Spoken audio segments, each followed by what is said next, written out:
2017, une passion commune unit près de 300 licenciés ici. Chaque entraînement, chaque match, chaque moment partagé raconte l'histoire d'un club qui a su se hisser parmi les plus grands de la Charente. Ici, l'engagement de chacun, qu'il soit joueur, bénévole ou supporter, fait battre le cœur de cette entité. Un lieu où le handball est plus qu'un sport, une véritable famille. Chasseneuil-La Rochefoucauld, c'est vraiment une terre de handball, quoi.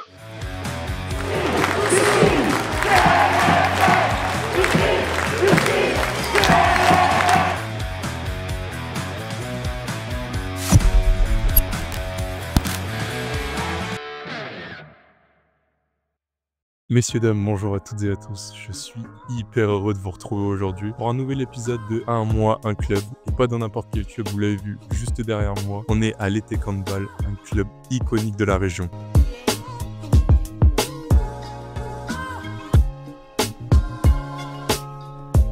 On est actuellement à La Rochefoucauld, donc au gymnase principal où joue l'Etec Handball. Alors l'Etec en fait c'est à la base c'est un club qui est très jeune. Il est issu en fait de la fusion entre deux clubs originaires de Charente. En fait c'était une volonté de la part des dirigeants de ces deux clubs de créer un club qui était capable d'atteindre un niveau championnat de France. Et on a réussi en 3 ans de monter de pré-national N3 à N2. Je suis à l'origine de la création du club de l'Etec. Donc l'objectif c'était de pérenniser un niveau de national donc en Charente. Donc à l'époque ça avait été même très vite parce qu'on était monté les 3 années de suite. Et là on va faire 14 ans qu'on est en National 2 aujourd'hui.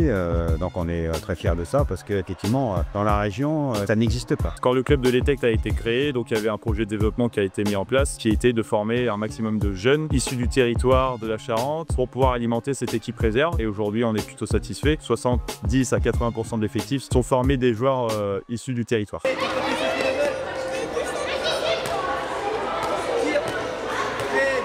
On a une séance de baby toutes les 2 semaines. On est toujours au minimum 4 à encadrer. On a des moins de 18 qui viennent nous aider, des jeunes. On a 2 séances le matin, tous les 45 minutes. Et après, on a environ une vingtaine d'enfants. Tu fais rouler ta balle, regarde comme ça. Derrière. Tu fais rouler ta balle. Allez, tu fais tout rouler ta balle et tu vas marquer un but. Allez, go. Ouais, encore. Allez, on va marquer un but. Le thème, bien sûr, il y a toujours un thème. Là, j'étais chat-souris. Donc en fait, on essaie de s'adapter aux plus jeunes, à tous les petits, donc qu'ils soient intéressés et que ça puisse leur plaire et que ça soit adapté au public.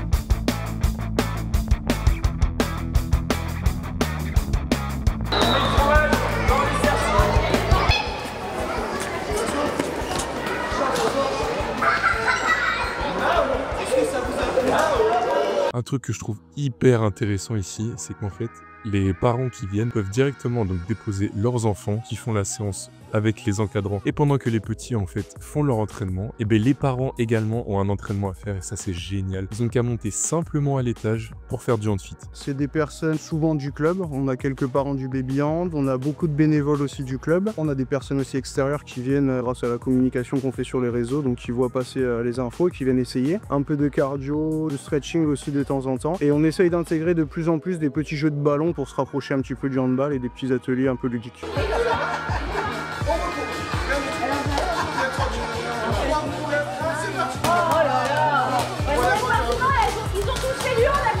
Personnellement, moi, je fais plus de hand, j'ai joué longtemps.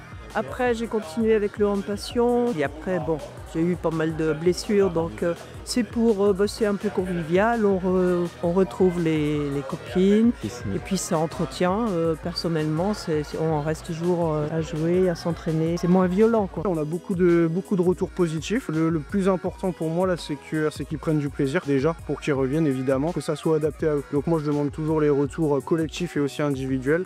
Que je puisse m'adapter au mieux à leurs problèmes, leurs pathologies, leurs problèmes physiques et ce qu'ils aiment et ce qu'ils aiment pas aussi tout simplement. La numéro 10 10 là. c'est vrai. C'est incroyable. Quelques années avant. C'est génial ça. Même avant l'emploi, c'était que la roche. Nous les anciens et les anciennes, c'est pareil. On est attachés à notre club. C'est un club qui m'a beaucoup plu très tôt, très vite. Sur cette volonté à former, bien plus qu'un handballeur. Voilà, on est sur de la formation de futurs adultes. Moi, c'est ce qui m'a séduit dans ce club, c'est que l'ADN, c'est avant tout la formation locale. Et en fait, on est un club qui sort énormément de jeunes chaque année. On en a encore beaucoup en structure pôle cette année sur les pôles de la Nouvelle-Aquitaine. On a des joueurs qui sortent quasiment tous les ans de la structure sur des centres de formation plutôt cotés. Donc en fait, l'ADN du club, c'est handball de terroir, c'est handball rural. Et je pense que ça forge des mômes qui sont pas comme les autres quand même. On est fiers d'avoir des joueurs formés au club, qui ont grandi au club ou qui ont grandi en Charente. Donc c'est aussi très intéressant de voir des jeunes joueurs issus de ce territoire évoluer à ce niveau-là et de peut-être un jour voir évoluer plus haut. Historiquement, ici, on a toujours eu cet esprit un peu de formation. C'est important parce que malgré tout, à Rochefoucauld-Chasseneuil, on est assez loin des premières grandes villes universitaires. C'est vrai, c'est compliqué de faire venir des joueurs chez nous par rapport à cette distance. En tout cas, les jeunes, on est très fiers parce que ça fonctionne plutôt bien parce que ces dernières années, on a plusieurs gamins qui ont évolué en équipe de France jeune qui aujourd'hui sont dans les centres de formation. Moi, je pense à Sacha Mans, je pense à Servignan Claire qui est parti à Toulouse, qui est rendu à Libourne. Et là, on en a encore deux qui vont partir l'année prochaine. D'un côté, on est fiers de ça et de l'autre côté, beaucoup d'énergie qu'on aimerait garder un petit peu pour pérenniser notre niveau de N2, mais voilà, on continue dans ce sens-là. C'est vous en photo là-bas? Oui. Je vais vous montrer, ça a un peu changé. C'est la première fois qu'on est passé sur la Charente libre. Donc moi je suis là. Là, j'ai un peu plus de cheveux. On a tracé le terrain à la chaux et on a terminé avec les phares des voitures. Donc on est là depuis 66. Il y a encore Francis Léonard qui était à la création du club. Et puis mon ami Michel Dexan aussi. Je crois qu'on a fait pas mal de choses, certains ensemble, mais pas que du handball, quoi. Il y a de la véritable amitié et du respect. On voit vraiment ici qu'il y a des réelles ambitions pour améliorer la vie du club et surtout pour son public qui vient voir en fait tous les matchs. Et le but en fait c'est vraiment d'offrir un cadre beaucoup plus convivial. Lorsqu'on va voir un match, on a vraiment envie de se détendre. On a même entendu qu'il y a un projet de réaménagement de la salle pour l'agrandir justement, tellement il y a de monde en fait durant ces matchs-là, qu'il y a vraiment cette volonté-là d'agrandir pour permettre aux spectateurs de profiter vraiment du spectacle. Le défi majeur, c'est notre outil. Et la salle, où on est un petit peu à l'étroit, régulièrement on remplit la salle plus que la moyenne pour qu'on puisse recevoir nos partenaires un petit peu plus. Et aujourd'hui, voilà, clairement, il faudrait une salle plus grande. On est vraiment en manque d'infrastructures, mais pas que chez nous, sur la Charente en général. Ouais, il y a beaucoup de choses à faire de la gymnase. Parce qu'effectivement, le but, c'est de doubler la capacité de la salle. Aujourd'hui, on a 375 places.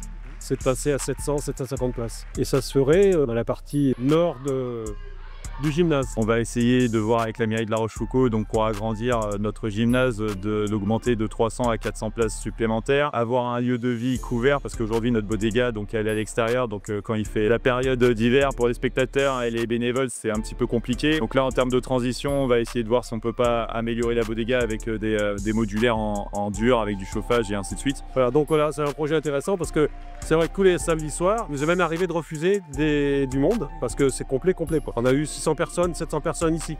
Donc il y a des gens autour du terrain, quelquefois les arbitres autorisent, quelquefois ils n'autorisent pas. Avant chaque match, ils sont là, dans l'ombre mais indispensables.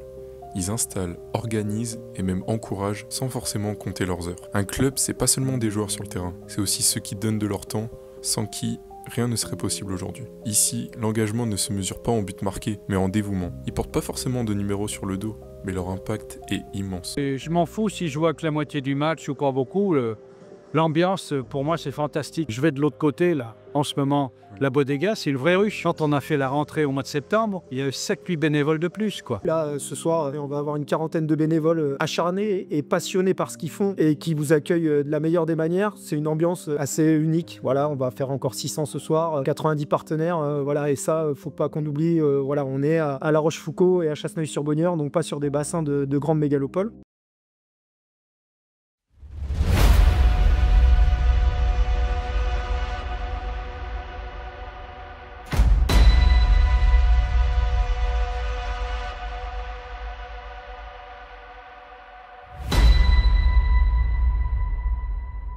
Oh, il y a 600 là ce soir, il y a des partenaires partout. Ouais. Ça fait un mois qu'on masque comme des chiens pour se récompenser.